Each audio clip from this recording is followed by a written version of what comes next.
ఈ సాగునీటి సంఘం ఎన్నికలు ఎంత అప్రజాస్వామ్యబద్ధంగా జరిగాయనేది గడిచిన 2-3 రోజులుగా జరుగుతున్న పరిణామాలు మీ అందరూ కూడా చూస్తూ ఉన్నారు.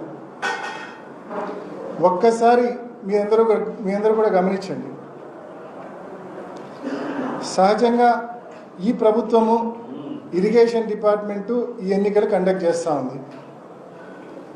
ఈ ఎన్నికల్లో ప్రధానంగా ఎవరైనా రైతు కంటెస్ట్ చేయాలి అంటే ఈ ఎన్నికల్లో టీసీ మెంబర్గా కంటెస్ట్ చేయాలంటే ఆ రైతుకు సంబంధించిన నీటి బకాయిలు అప్ టు డేట్ కట్టి ఉండాలా, విఆర్ఓ దగ్గర నోట్ యూజ్ సర్టిఫికేట్ తీసుకొని ఉండాలనేది మ్యాండేటరీ.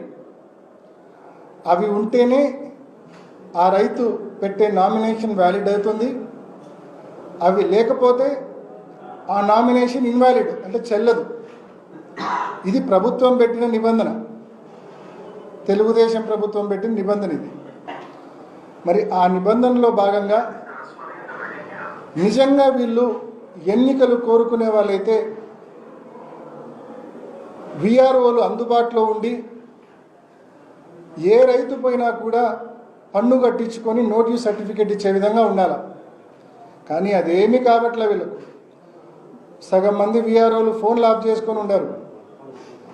ఒక్క మాటలో చెప్పాలంటే మొత్తం విఆర్ఓలందరినీ మండల ఆఫీస్కి తరలించారు.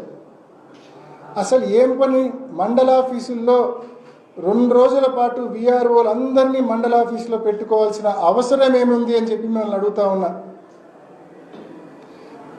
విఆర్ఓలందరూ కూడా సచివాలయాల్లో, గ్రామ సచివాలయాల్లో అందుబాటులో ఉండాలి.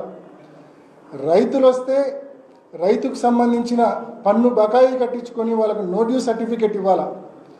అలా ఏ ఒక్క విఆర్ఓను కూడా అందుబాటులో పెట్టకుండా అందరినీ మండల కేంద్రంలోకి తీసుకొని పోయి మండల ఆఫీసులో జైల్లో ఖైదీలను బంధించినట్టు విఆర్ఓలను బంధించి బయట పోలీసులను అడ్డు పెట్టుకొని ఏ ఒక్క వైఎస్ఆర్ కాంగ్రెస్ పార్టీ నాయకుడు, ఏ ఒక్క రైతు లోపలికి వెళ్లకుండా అడ్డుకొని మీరు చేస్తూ ఉంది. దీన్ని రాజకీయం అంటారా? ఇది చేతకాని దద్దమ్మలు చేసే రాజకీయం. ఇది ఇంకా మాట్లాడాలంటే పల్లెటూళ్ళ భాషలో చెప్తే ఫీల్ అవుతాడేమో ఆయన. నిజంగా ప్రజాస్వామ్యబద్ధంగా ఎన్నికలు కానీ జరిగి ఉంటే, రైతులు ఓటు వేసి ఉంటే పులివెందుల ఇన్ఛార్జు, టీడీపీ ఇన్ఛార్జు రైతులు, పులివెందుల రైతులు సొక్కా ప్యాంటు ఇప్పి చంద్రబాబు నాయుడు మీద ప్రజల ముందు నిలబెట్టేవాళ్ళు. ప్రజాస్వామ్యబద్ధంగా ఎన్నికలు జరిగి ఉంటే ఆ ధైర్యం లేదు వీళ్ళకు, ఆ తెగువ లేదు.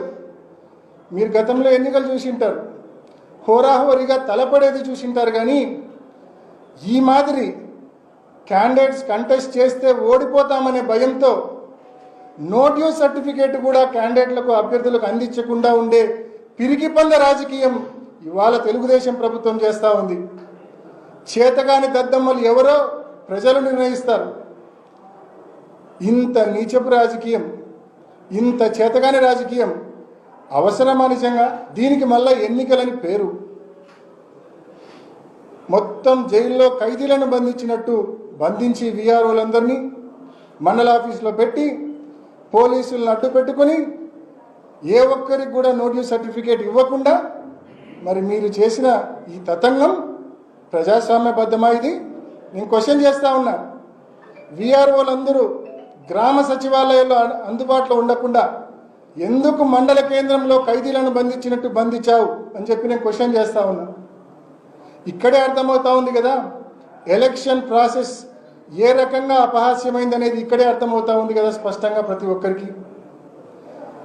13 నిన్న ఉదయాన్నే కవరేజ్ చేయడానికి వచ్చిన మీడియా వాళ్ళని సైతం, మీడియా వాళ్ళ పైన కూడా దాడి చేయకుండా వాళ్ళు ఎలక్షన్లో కంటెస్ట్ చేయకుండా అడ్డుకున్న దద్దమ్మవు నువ్వు ఈరోజు వచ్చి మాట్లాడుతూ ఉన్నావు.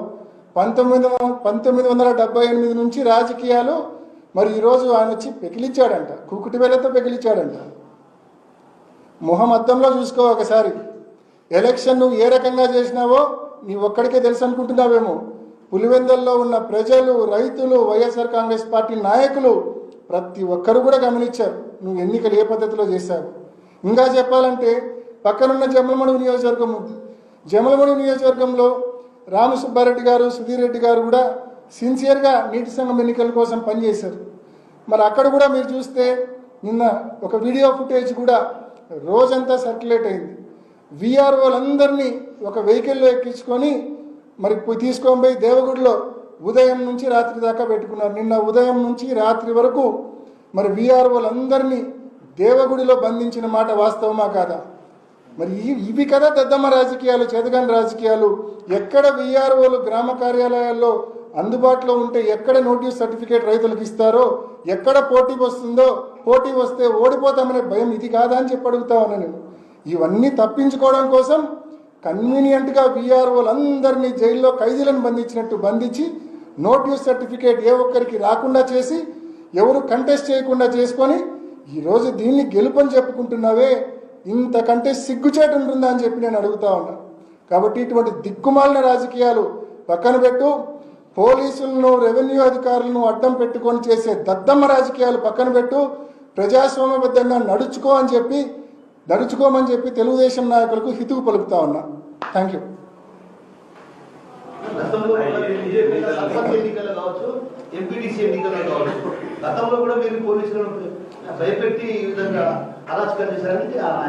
Very good question. 2020-21లో వైఎస్ఆర్ కాంగ్రెస్ పార్టీ అధికారంలో ఉన్నప్పుడు సర్పంచ్ ఎన్నికలు జరిగినాయి, ఎంపీటీసీ ఎన్నికలు జరిగినాయి. ఈరోజు ఏదైతే పెద్ద మనిషి రవీంద్రనాథ్ రెడ్డి అని కసునూరు ఆయన ప్రెస్ మీట్ పెట్టి మాట్లాడినాడు కదా, టీడీపీ ఇన్ఛార్జ్, వాళ్ళ కసునూరులో కూడా ఫ్రీ పోలింగ్ జరిగింది. వాళ్ళ అభ్యర్థి, తెలుగుదేశం అభ్యర్థి ఎవరైతే కంటెస్ట్ చేశారో వాళ్ళు వీఆర్ఓ దగ్గరకో పంచాయత్ సెక్రటరీ దగ్గరకో పోయి నోటీస్ అడిగితే వైఎస్ఆర్ కాంగ్రెస్ పార్టీ ప్రభుత్వం అప్పట్లో నోటీస్ సర్టిఫికేట్ ఇష్యూ చేసింది. వాళ్ళు స్వేచ్ఛగా కంటెస్ట్ చేశారు, ఫ్రీ పోలింగ్ జరిగింది. 300 పైచీలకు ఓట్లతో బీటెక్ రవి గారు ఓడిపోయారు సర్పంచ్గా. వాళ్ళ అభ్యర్థి ఓడిపోవడం జరిగింది సర్పంచ్గా. అంటే స్వేచ్ఛగా ఒక్క సింహాదిపురం మండలంలోనే చెప్తా ఉన్నా, ఆయన సొంత ఊరు చెప్తా ఉన్నా నేను. ఆయన పక్కనే ఉన్న నంద్యాలపల్లిలో పోటీ జరిగింది టీడీపీకి, వైసీపీకి. సో మండల్ హెడ్ క్వార్టర్ పెద్ద ఊరైన సింహాదిపురంలో పోటీ జరిగింది టీడీపీకి, వైసీపీకి. చౌవారిపల్లిలో పోటీ జరిగింది టీడీపీకి, వైసీపీకి. ఈ మాదిరి అనేక గ్రామాల్లో పులివెందుల నియోజకవర్గంలో పోటీ జరిగింది, క్లీన్ కంటెస్ట్ జరిగింది వైఎస్ఆర్సీపీకి, టీడీపీకి. ఆ రోజు వైఎస్ఆర్ కాంగ్రెస్ పార్టీ ప్రజాబలంతో నెగ్గింది. మాకు ప్రజాబలం మీద నమ్మకం ఉంది, ప్రజలపైన నమ్మకం ఉంది. కాబట్టి స్వేచ్ఛగా, ధైర్యంగా ఎవరు వేడిగినా నోటీస్ సర్టిఫికేట్ ఇచ్చాం, ఎవరు నామినేషన్ చేసినా వ్యాలిడ్ అన్నాం, ఎవరు వచ్చి కంటెస్ట్ చేసినా గెలుస్తామని, నెగ్గుతామనే నమ్మకం, విశ్వాసంతో మేము రాజకీయాలు చేసినాం. ఈ మాదిరి నిలబడే అభ్యర్థులకు నోటీస్ సర్టిఫికేట్ అందకుండా చేసే దద్దమ్మ రాజకీయాలు ఏ రోజు చేయలేదు, ఏ రోజు చేయబోము కూడా మేము.